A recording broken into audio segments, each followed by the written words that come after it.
Merhaba arkadaşlar, hepiniz kanalımıza hoş geldiniz. Ben İç Mimar Samet Sevindik. Uzun zamandır beklediğiniz bir video ile bugün karşınızdayım. Videomuzun ana konusuna geçmeden önce size kanalımızla alakalı kısa bilgiler vermek istiyorum. Kanalımız tabii ki sadece modelleme ve 3D Max eğitimler üzerine olmayacak. Yakında kaplama, aydınlatma, post production gibi konuları ve Revit, AutoCAD, Photoshop, Unreal gibi birçok program eğitimlerini de kanalımıza yüklemiş olacağız. Bunlarla beraber meslek hayatımızdan çok eğlenceli ve eğitici videolarda buluşacağız. Örneğin bir villanın baştan sona tüm süreçlerine şahitlik edeceksiniz.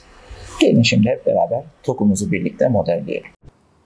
Öncelikle birkaç önemli bilgiyi aktarmak istiyorum. Bu tarz araçları modellemek için arkadaşlar biliyorsunuz Blueprints dosyalarına ihtiyacımız var. Tabii ki şu anki modellediğimiz aracımız henüz yeni bir araç ve Blueprints dosyaları mevcut değil. Biz bulduğumuz birkaç görsel üzerinden aracımızı modelleyeceğiz. Zaten kendi görsel dosyalarından da referans alacağız. Model sonlandıktan sonra kendi oluşturduğumuz Blueprints dosyalarının linkini kısa süre sonra aşağı bırakacağız. Oradan satın alabilirsiniz. Tabii ki biz burada modeli sadece araç modellemeye nasıl yaklaşacağınızı anlatıyoruz. Eğer temel bilginiz yok ise sıfırdan ileri seviye 3D Max kurs linkimizi de aşağıda bulabilirsiniz. Evet arkadaşlar, şimdi şöyle yaklaşalım. Şimdi bakın, şurada bir hattımız var. Keskin dönen ön tekerleğin üstünde. Şimdi bu hattı oluşturarak başlayacağız. Bakın öncelikle plane'i alalım. Şuraya bir plane çiziyorum. Hemen hemen aynı kalınlıkta bir plane çiziyorum. Geniş veya dar olması fark etmiyor. Daha sonra ayarlayacağız arkadaşlar o detayları. Ve sağ tıkladım. Editable Poly yaptım. Şimdi arkadaşlar bakın. Bu başlangıç noktası bizim için çok önemli. Yani başladığımız nokta ayrı önem arz ediyor. Düzgün başlamak daha fazla önem arz ediyor. Şimdi geldim buraya. Edge'imi aldım. Bakın şurayı seçtim. Shift ile kopyaladım. Şimdi şu dönüşü vermem lazım. Şimdi tekrar bir Shift'i kopyaladım. Şimdi burada dönüşü vermek kolay. Ama burada nereyi segment bırakacağız, vertex'leri yakalayacağız. O detay çok önemli. Yani başta yapacağımız kurgu önem arz ediyor. Bakın şimdi şurada devam eden bir hattım var. Görüyorsunuz. Siz buraya değil de şöyle bir hat attığınızda şu hattı tekrar oluşturmanız gerekecek. Ben devam edeceğini bildiğim için buraya bir tane hat bırakıyorum. Şimdi bu hattın önemini birazdan anlayacağız. Ya yok şuraya bıraksanız da biz bunu ayarlayacağız. Buraya bıraksanız da ayarlayacağız. Ama burada görüyorum ki ben devam eden bir hat var. O yüzden buraya bir edge bırakacak şekilde ayarlıyorum. Shift'le devam ediyorum. Tekrar şöyle döndürdüm. Tamamdır bakın. Şimdi şurada da devam eden bir hat var. Burası bir birleşim noktası. Hani çukur gibi kalacak. O yüzden buraya da bir hat bırakıyorum. Şimdi Shift'le devam ediyorum. Hafif döndürüyorum ki o döngüyü yakalayayım. Shift'le devam ediyorum. Hafif döndürüyorum. Şimdi burada herhangi bir hattım yok. O yüzden buraların çok önemi yok. Ama gidip de her adım başı da segment atmamı gerektirecek bir durum da yok. Bakın 1, 2, 3, 4, 5, 6 tamamdır. Şimdi aynı segmentleri bu tarafa da simetri olarak alacağım. Bakın modeli nasıl 3. boyuta taşıyacağız onu göreceğiz. Ve şurada bıraktığımız iki noktanın önemini göreceğiz. Şurada bir noktaya daha ihtiyacımız var. Şimdi ona değineceğim. Öncelikle bunu bir Editable Poly yapalım. Pardon, bir simetri alalım. Önce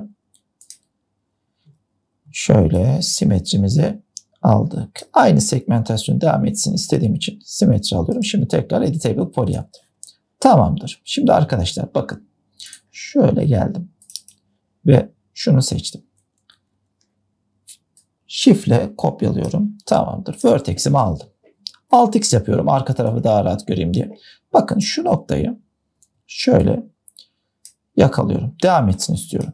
Şimdi bu noktayı da böyle yakalayacağım ama şu an bu kısımda bir işim yok. Ben öncelikle ön tamponu yani şöyle göstereyim size. Şu kısmı oluşturacağım.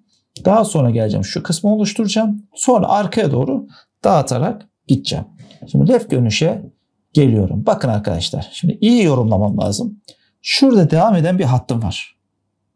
Arkaya kadar gidiyor bu hat. Şimdi bu hattı burada oluşturmam lazım. O yüzden ne yapıyorum? Şuradaki vertex noktalarına geliyorum. Şöyle. Evet. Şu şekilde. Yani şunu şuraya alabilirim arkadaşlar. Şöyle. Evet. Şöyle yakınlaştırıyorum. Bu kısım çok önemli. Buraya birazdan geleceğim. İlk olarak şu kısmı halletmem lazım. Bakın. Şimdi şu kısım, yani şuradan sonra, tam şuradan sonra aslında ön tampona doğru iniyor. Buradan dönen kısım da ön kapıda doğru geliyor. Front görünüşe gelelim. Yani biri şu aşağı, biri de yukarı. Yani şu farın bittiği nokta bizim için bir ayrım. O yüzden oraya bir EC ihtiyacım var ve şuraları seçiyorum. Connect diyorum. Pardon, şöyle tekrar seçiyorum. Connect dedim ve birazcık şöyle geri falan oynatayım. Tamamdır. Burada da bir segmentim oldu ve şu köşeyi şuna yakalatıyorum. Tamamdır. Şimdi arkadaşlar bakın. Tab görünüşe geldim. Şöyle, zaten modelim tam aracın ortasında. Şöyle sıfıra doğru bunu yaklaştırayım. Şimdi ben burada bir detay görüyorum. İyi izleyelim. Şimdi tok yapısı gereği şöyle genişleyerek arkadan tombul dönen bir yapısı var. Şimdi arkadaşlar bizim çizdiğimiz model, şöyle perspektiften de bakalım. Düz 6x yapalım ve şu an ikinci boyutta çalışıyor. Henüz üçüncü boyuta geçirmedik. Tab görünüşe geliyorum. Ben eğer ki bir işlem yapsam, buradan dümdüz çekiştirsem, daha sonra bunu tekrar açılı yapmak için yaptığım modelle tek tek uğraşmam lazım. O yüzden bakıyorum ki burada modelde hafif açılı gidiyor. Modelimin şu an ama bakın 3. boyuta geçmeden, yani 3. boyuta çalışmaya, 3. boyut dediğimiz zaten 3 boyutlu bir model yapıyoruz ama şu anki modeli 3. bir boyuta geçirmeden önce bu işlemi yapıyorum. Geldim şöyle hafif bakın açıyı yakalayacak şekilde biraz da çekelim, zaten sıfırlamak zorundayız. Hemen tamamdır. Açıyı yakalayacak şekilde buraya bırakıyorum. Sonra tekrar modelime geliyorum. Bakın arkadaşlar şimdi front görünüşe geçtim. Şimdi şu hattı çıkartacağım. Ve şurada bir kesişimim var yine. Şimdi öncelikle şu kesişim aslında var. Henüz buraya geçmedim ama bu kesişimi çizdik. Şimdi ikinci olarak şu kesişimi çizmem lazım. Bakın şu üst noktadaki edge'leri seçiyorum. Şu alttakileri iptal ediyorum. Bakın tampon şurada. O kesişim noktası. Ve ben bunu shift'le yukarıya kaldırdım. Hemen tab görünüşe geçiyorum. Bakın. Şimdi perspektiften bakalım. Front'a geçiyorum. Bakın. Şu noktayı yakalamaya çalışıyorum. Bakıyorum ama benim şu noktam da tam düz değil. Yani tab görünüşe geldiğimde bakın kağıt gibi gelmiş gibi gözüküyor. Hayır. Şu nokta var ya. Yani şuradaki nokta. Bu noktayı da left görünüşe geçelim. Daha iyi göreceğiz. Şöyle şuraları iptal ediyorum arkadaşlar. Front'tan bakın şöyle getirmem lazım. Hemen tab görünüşe geçiyorum. Tab görünüşten de bakıyorum. 3. boyuta. Yani 6x yapalım. Yani bakın şurada giden bir hat var. Hemen kaldırayım ki daha net görün. Bakın şurada da giden o hat var ya, ince hattımız aslında şu farın tam köşesine bağlanıyor. Yani biz buradan aslında o hattı oluşturmaya çalışıyoruz. Seç. Hattımı kontrol ediyorum. Bakın şurada hafif bir şekilde yönlendirme oklarına dikkat edin. Hangi yönde yaptıklarım çok önemli. Bakıyorum. Evet. O noktada devam ediyor. Şunu da şöyle getireyim. Tamamdır. Şimdilik şu kısımda bir işimiz yok. O yüzden orayı bağımsız sayıyoruz arkadaşlar. Amacımız ön tamponu ortaya çıkarma. Tamamdır. Şimdi geldim. Bakın. Pardon. Şöyle geri alıyorum. Şu vertex'i şöyle getiriyorum. Şurada şunu yakalamaya çalışıyorum. Evet. Şuraya ne kadar gidiyorum? Bakayım alttan gelen kısım tamam. Bizim orayla bir işimiz yok. Oraya ayarlayacağız. Şu kısma kadar gidiyorum. Tamamdır. Edge'imi alıyorum. Ve şuradan shift'le çekiştiriyorum. Ve çekiştiriyorum.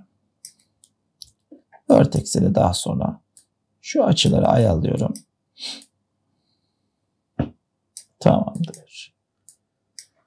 Şimdi edge'imi alıyorum. Şu kısmı Şöyle çiftle çekiştiriyorum. Tampon oluşturmaya başlayacağım. 2 ayrı yapsak şöyle 1, 2 ve 3'te de karşıya geçelim. Tamamdır. Şimdi geliyorum bakın. Şu vertexleri hemen modelimde şu ivmeyi alacak şekilde devam ettiriyorum. Şimdi arkadaşlar şöyle perspektife bir gelelim. Bir hat çıkmaya başladı. Alt X yapalım. Bir de turbo smooth atalım ki modelimizi görmeye başlayalım. Tamamdır. Şimdi şöyle çelimsiz bir şey çıktı. Modelimize hiç benzemiyor gibi. Çünkü detaylarını işlemedik. Amacımız şu an ana karkası oluşturmak. Şimdi bakın. Geliyorum şöyle. Tab görünüşteyim. Hemen Alt X yaptım. Yine alt tarafı görelim. Vertex'i alıyorum ve devam ediyorum. Şöyle. Şu şekilde. Ve şu şekilde. Evet. Tamamdır. Şimdi bakın arkadaşlar. Hemen buradan görünüşleri sürekli kontrol etmem lazım. Şimdi bakın ana karkası olarak herhangi bir sorun gözükmüyor gibi. Biliyorsunuz burası bağımsız. Şimdi şurayı yapıyoruz ama ön kısmı biraz havada gibi. Şimdi Edge'imi alıyorum. Bakın şöyle geliyorum. Şimdi burayı yani bu kısım bizim için önemli. Neden? Çünkü havada kalmış. Bu kısmı şöyle aşağı doğru indiriyorum. Bakın. Şimdi arkadaşlar bakın şu farın oluşacağı nokta. Burası hiza alacağımız nokta. Belki biraz daha dışarı çıkartırız. Belki geri çekeriz. Ona diğer görünüşlerde bakacağız. Siz sakın şuralar sizi yanıltmasın. Birazdan göreceksiniz zaten. Geliyorum. Şuradan aşağı indiriyorum. Güzel. Yani şu ivmeyi yakalamaya çalışıyorum. Burada bir sorun yok. Burada da bir sorun yok gibi şurayı yukarı doğru kaldırıyorum. Şuraya da yukarı doğru kaldırıyorum. Bakın ön şu kısımları seçip kaldırıyorum. Oraya dikkat edelim. Şöyle orayı da seçtim. Güzel. Şu kısmı da bakayım. Evet. Şöyle yukarı doğru kaldıralım. Tamamdır. Şimdi bakın modelimize bir bakalım. Turbo Smooth'u da açalım. Evet. Yani model. Şurada hafif bir eğimsel bir sorun var. Şimdi ona bakacağız. Geliyorum. Aynı. Bakın şu noktada. Müdahale etmediğimiz nokta. Burayı da biraz kaldıralım ki o ivmeyi düzgün bir şöyle yukarıdakini bir görelim. Evet yani herhangi bir sorun gözükmüyor şu an gözümüze. Tamamdır. Şimdi tab görünüşe bir geçiyorum. Evet. Bakın. Şimdi şuradaki far detaylarına birazcık müdahale edelim. Şöyle. Şöyle. Şöyle. Şimdi left görünüşe geliyorum tekrar. Bakın. Bu yukarı kalkması gerekiyor. Bu yukarı kalkması gerekiyor. Yani sürekli görünüşleri kontrol etmemiz gerekiyor arkadaşlar. Burada anlatmak istediğimiz o. Geldim mesela şuraya. Bura biraz daha yukarıdaymış. Tamam. Demek ki modelimizin doğrusu bu şekilde. Şimdi Turbo Smooth'u açıyorum ve bakıyorum. Evet. Yani şimdi şuradaki o bozukluk artık ne oldu? Kayboldu. Halbuki iki vertex'e müdahale ettik. Yani burada görünüşleri çok iyi kullanmanız lazım. Buralara dikkat edin. Tamamdır. Şimdi şöyle şurayı bir uzatayım ki model olarak bir kendini göstersin. Yani şu kısmı kapatıyorum. Evet. Şimdi şurayı seçtim. Edge'leri seçiyorum hemen yanında. Hatta daha doğru yapalım. Şurayı birazcık şuradan Synapses'i açıyorum. Hepsini bir hizaya getirelim şöyle. Bakayım. Bakayım biraz da eğimli geliyor. Tamamdır. Aynı hizaya getirmiyorum. Çünkü şurada yukarıdan dönen eğimli bir yapı var. Tamamdır. Şimdi buradan edge'imi aldım. Ve çok abartmadan arkadaşlar yani 1, 2 ve 3. de şu hizayı yakalayalım. Tamamdır. Bu hizaya kadar getirdim. Şimdi vertex'imi açtım. Şöyle. Evet. Şu kısımda düzelteceğiz. Burayla işimiz yok şu an. Sadece genel hatları gözüksün diye. Ben yaptım. Tamamdır. Şimdi orası kalsın. Ön tarafa devam ediyoruz. Şimdi arkadaşlar gelelim şu alt. Yani ön tamponu. Burası zor bir nokta. Left görünüşe geliyorum. Şimdi edge'imi aldım buradan. Bakın biz bu hattı niye bırakmıştık? Şurayı devam ettirmek için. Burayı niye bıraktık? Bakın şu iç kısım var. Daha çok oraya da dönmemiz lazım. Orası da önemli. Şimdi bıraktığımız şu edge'lerin önemini şimdi anlayacağız. Bakın şurayı seçtim. Shift'le uzattım. Böyle vertex'leri bir ayarlayalım. Hemen hemen aynı hizaya gelecek şekilde. Şimdi arkadaşlar bakın. Siz bunu sürekli şöyle uzatırsanız burada Shift'e bastım ve daralttım. Tekrar Shift'e bastım. Şöyle geldim. Tekrar Shift'e bastım. Tekrar daraltıyorum. Şimdi geldim buradan. Evet. Şimdi buradan model doğruymuş gibi gözükebilir. Ama şu anki devam ettiğiniz kısım aslında ön tampona doğru dönen nokta. Bakın. Dümdüz devam etti. Yani aslında orası görünüşte şurası. Buranın dönmesi lazım. Çok fazla segment atmadığımız için burayı rahat rahat döndürebiliriz. Ama bunu üst görünüşten, yani şöyle ikisini silip birini uzattık varsayalım. Bakın ilk kısmını şöyle.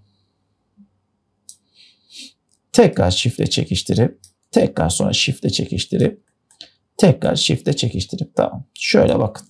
Sonra front'a bir gelelim. Bakın. Şimdi çekiştirdim ama tabii ki düz geldi bu defada. Geliyorum. Görünüşlerde şöyle. Şu hizayı korumaya çalışıyorum. Bu da böyle. Evet. Şu kısımda şöyle. Ve bu kısımdan sonra daralmaya başlıyor. Bakın benim referans aldığım kısım aslında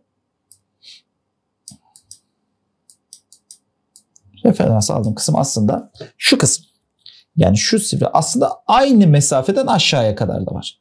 Neden orayı referans aldığımı birazdan yaparken anlayacağız. Şimdi kontrol edelim. Herhangi bir sorun var mı? Ufak bir sorun var. Tab görünüşe geliyorum. Evet, şurayı şöyle çekiyorum. Tekrar fronttan bakıyorum. Tamamdır. Şimdi burada 2 boyutta bununla oynuyorum. Güzel. Şimdi sürekli görünüşlere bakıyoruz ama turbo sunupla da kontrol etmeniz lazım. Left'ten bakalım. Tamamdır. Şu an herhangi bir sorun gözükmüyor. Şimdi devam ediyorum görselime. Evet. Şuradan daha şöyle içeri doğru kopyalıyorum. Şimdi tekrar front'a geçiyorum. Evet, şuradaki vertex'leri kontrol edin. Şu şekilde ve şu şekilde. Tamamdır. Burası daha dar zaten. Siz de görüyorsunuz. Şurayı da darlaştırıyorum. Şuraya da dar yapıyorum. Evet. Şimdi geliyorum. Şöyle 1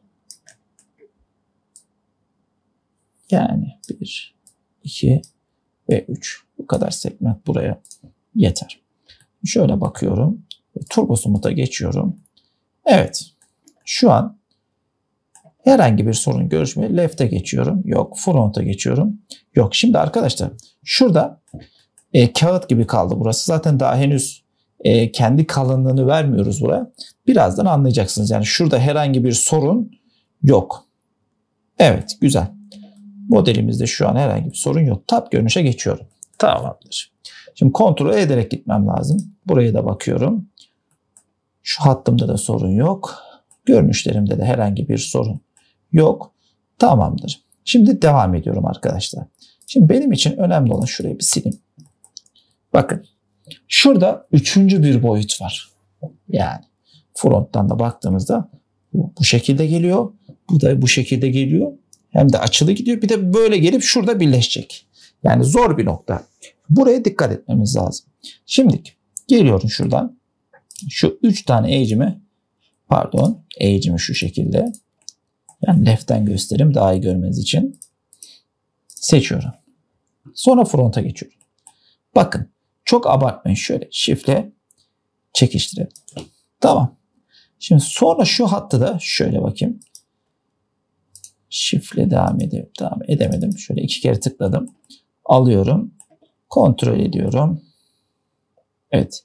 Şimdi arkadaşlar bakın. Şurada ufak bir sorun var. Şimdi çok büyük bir sorun değil ama göstereyim. Daha net görelim. Şöyle çektik. Şimdi şu kısım büyük ihtimal dışarıda kaldı. Evet bakın. Bu kısım dışarıda kaldığı için şuradaki birleşim tam düzgün olmayacak. Yani bu az daha geriye gitmesi lazım. O yüzden şimdi bunu getirmiyorum. Vertex'i aldım. Bakın şu vertex'te Evet. Yani doğru. Tam şöyle, yani şöyle eğimli gelmesi lazım. Bakın. Nerede kalmış bu? Şöyle geliyorum. Evet. Bakın şurası dışarıda kalıyor. Bu tekerlek de burada dışarıda aslında. Yani ince nokta ama modele göre gittiğimizde kendi zaten hatlarını ortaya çıkartıyor. Yani bunu blueprint dosyalarıyla çizdiğinizde zaten daha kolay. Yani bu kadar görmekle uğraşmayacaksınız. Şimdi gelelim biz tab görünüşümüzden olaya devam edelim. Evet. Yani şuraları şöyle ayarlayalım. Şu görünüş tertemiz bir şekilde çıksın. Şu ivmeyi düzgün görmek istiyorum sadece. Tamamdır. Şimdi az önce yapmak istediğime geleyim. Şimdi şu kısmı içeri doğru ittirdim. Ben bu kısmı da içeri ittirmek istiyorum. Yani şöyle bak. Shift. Daha net görelim. Evet. Şimdi içeri doğru ittiriyorum arkadaşlar. Bakın az önce 3. boyutu görmedik dedim ya. Şimdi içeri doğru ittirdiğim segmenti şimdi biraz da alta doğru çekiyorum. Tamamdır. Bakın şurası çok güzel bir hat olarak çıktı. Şimdi şu köşenin birleşmesi lazım sadece. Vertex'i alıyorum. Bakın şu köşeyle şu birleşmesi lazım. Ne yapıyorum? Target World'ü alıyorum. Geliyorum bunu buraya dikiyorum.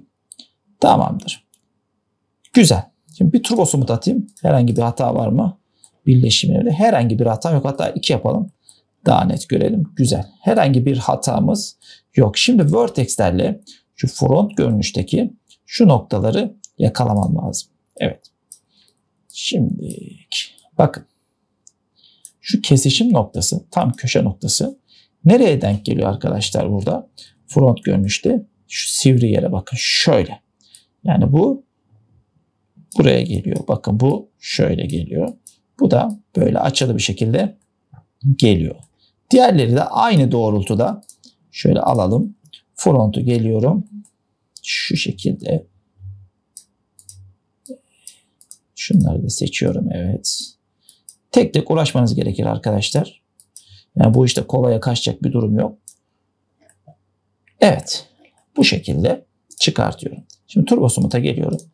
Ve bakıyorum. Alt X yapıyorum. Şunu kırmızı yapalım tekrardan. Evet.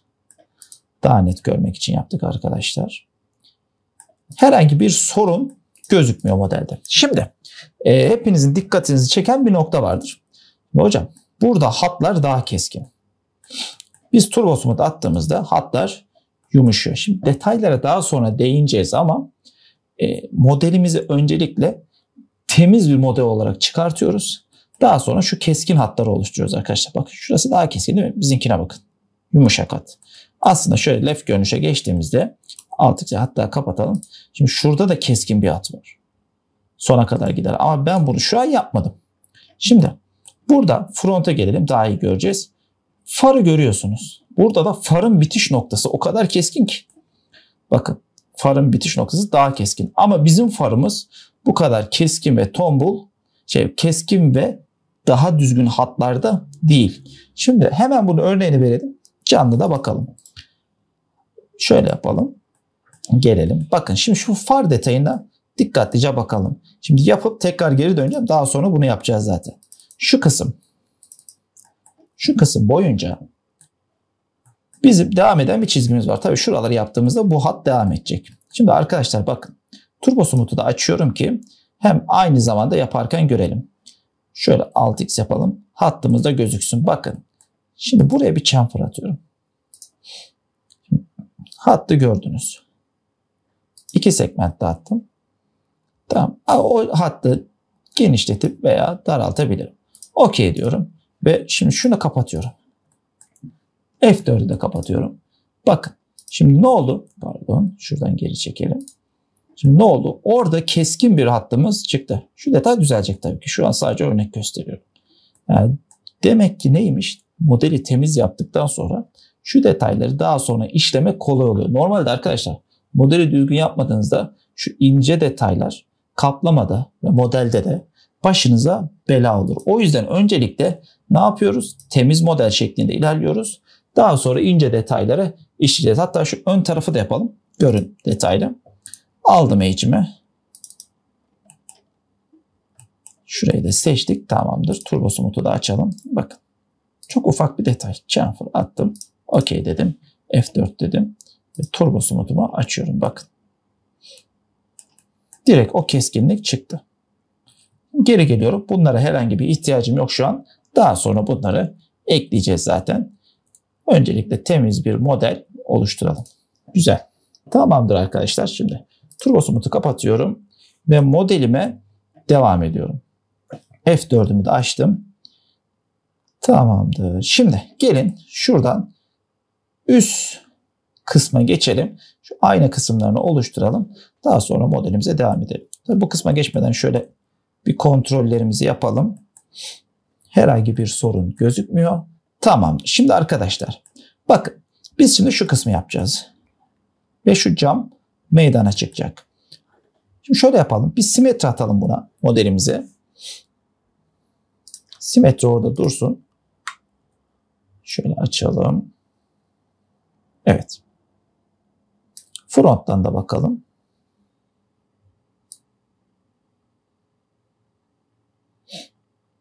Tamamdır. Şimdi arkadaşlar arkaya doğru model açılacak. Hani öndeymiş gibi olmasın. Hatlar doğru. Arkaya doğru açıldığında da şu kısımlar zaten dolacak. Yani yanları birazcık genişleyecek model gereği.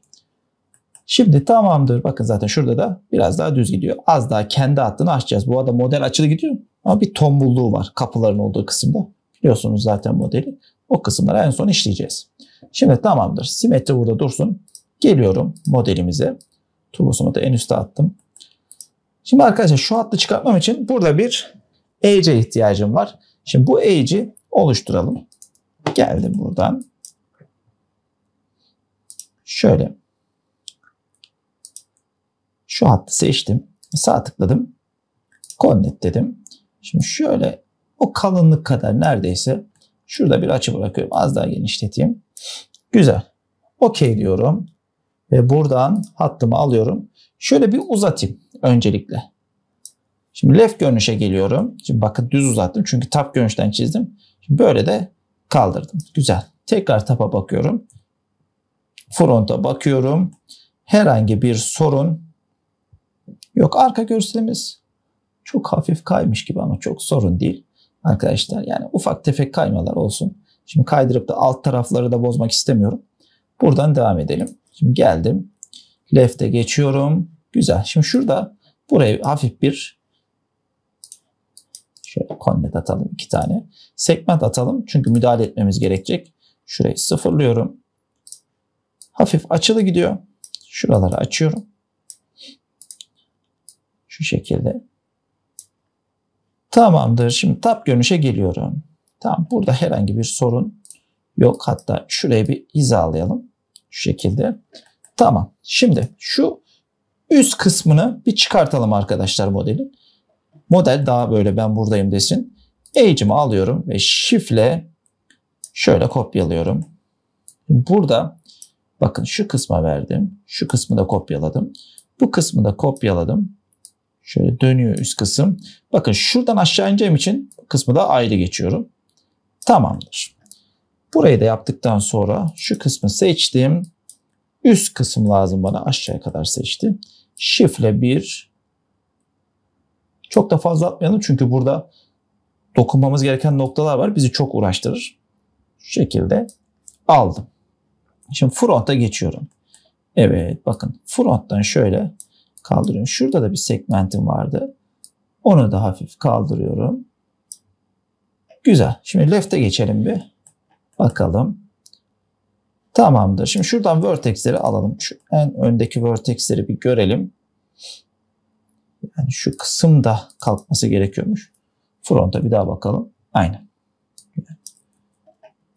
Şu kısmı iptal edelim. Şu kısmında biraz yukarı kalkması gerekiyor. Tamam. Burası daha da kalkması gerekiyormuş arkadaşlar. Orayı biraz daha şöyle ikisini bir seçelim. Front'a geliyorum. Tamamdır. Burayı da biraz daha kaldırıyorum. Güzel. Şimdi bir kontrol edeyim. Bir simetri alalım. Bir de turbo smooth alalım. Evet. Front görünüşteyiz. Bir de left'ten bakalım. Tamamdır. Şimdi şuralarda sorun var. Buralar havada kaldı. Şimdi onları aşağı indireceğiz. Model olarak az daha evet. Biraz da bu açıda müdahale etmem lazım. Şöyle. Şöyle. Tamam. Şurası şu kısma gidecek kısım. Ve burada bir EC daha ihtiyacım var. Bir EC doğru. Bir EC daha ihtiyacım var. Şöyle ki şöyle yapayım. Az daha ileri alacağım. Şu kısımdan yukarı kalkıyor arkadaşlar. O kısma kadar da atıyorum bakın. O hafif yukarı kalkma hissini burada verelim. Tamam. Hatta şöyle biraz çekiştirebiliriz. Tamamdır. Şimdi şurayı da biraz daha indiriyorum. Güzel. Şimdi şuradaki kısımları şu cama göre ayarlıyorum. Evet. Şöyle ayarlıyorum. Herhangi bir sorun var mı kontrol ediyorum. Tamam, şurası çok yukarı bakıyor zaten. Şurayı da aşağı indiriyorum. Genel hatlarımla modelim ortaya çıkmış oluyor. Bir bakalım. Evet. Alt-X yapıyorum. F4'e kapatayım. Şöyle left. Herhangi bir sorun var mı? Front. Yok, simetri az daha genişleteceğim. Tamamdır. Evet. Şu an çıkan hatlarımızda bir sorun yok. Şöyle left görünüşe geçelim. Şimdi Alt-X yapıyorum. F4'ümü açtım. Bakın arkadaşlar, şuraları ayarlamaya başlayalım. Yan tarafı. Burası biraz daha şöyle açılı geçiyor yukarıya doğru. Şöyle. Bakın şurayı da biraz yukarıya doğru kaldırıyorum. Şimdi burada dikkat etmemiz gereken kısım şu. Tab görünüşe geldiğimde şuranın daha tombul çıktığını görüyorum. Şu kısmı. Yani aslında en üst kısım değil arkadaşlar burası. Orta kısmı. Front'a geldiğimizde daha iyi anlayacağız. Yani şu takip eden kısımda bakın şu kısım tombul gidiyor. Arka taraf az daha içe doğru şöyle dönüyor. Yani ne yapmam lazım? Benim şurada şu kısımla şu kısmı bakalım. Zaten burada biliyorsunuz kendi detayı var. O yüzden buraya ellemiyorum. Front'a geliyorum. Simetri ve turbo smooth'u bir açıyorum. Aynı zamanda müdahale ederken şurayı bir evet. Güzel. Şimdi o tombulluğu oraya verdim. Şimdi devam edecek ki şuranın da devam etmesi lazım ki geri kalan detayları da görebileyim. Bakın çıkarttım orayı. Yani güzel oldu. Şimdi şu kısmı da birazcık ilerletelim. Front, left. Şöyle. Şöyle. Evet. Arkaya kadar devam edeceğiz tabii. Şimdi şu tekerlek detaylarıyla devam edeceğiz. Bir kontrol ediyorum tekrar. F4. Alt-X'i kapatıyorum. F4'ümüz de açık olsun. Evet. Modelimiz genel hatlarıyla çıkmaya başlıyor. Şu tamponlara bir bakalım. Front. Bakın mesela turbo smooth'a attığımızda şuralar biraz yumuşuyor. Şimdi Vertex'i açalım. Aynı zamanda da görelim. Şöyle kurcalayalım buraları. Şurada biraz yukarıda kalmış. Yani şunları biraz indireyim.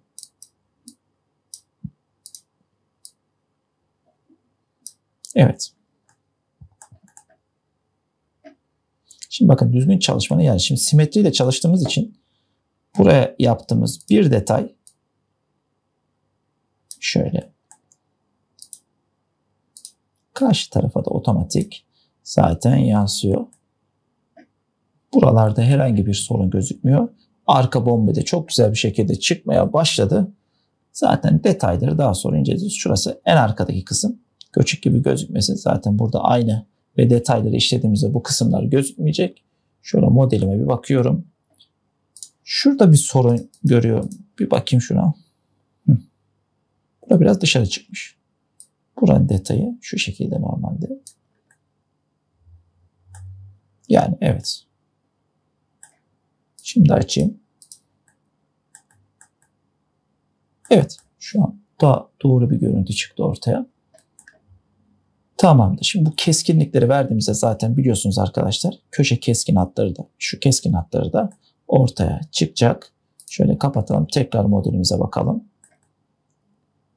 Evet, yavaş yavaş modelimizin detayları gözükmeye başlayacak. Şu keskinlikleri zaten vereceğiz. Şu keskin hatları vereceğiz yani modeldeki. Yani buradaki detaylarla beraber kendi karakteristik yapısını ortaya çıkartacağız arkadaşlar. Şimdi bir sonraki derste bu arka kısmı da tamamlayacağız. Ana karkası komple bitirmiş olacağız. Bu dersi burada sonlandıralım. Bir sonraki derste tekrar görüşürüz arkadaşlar.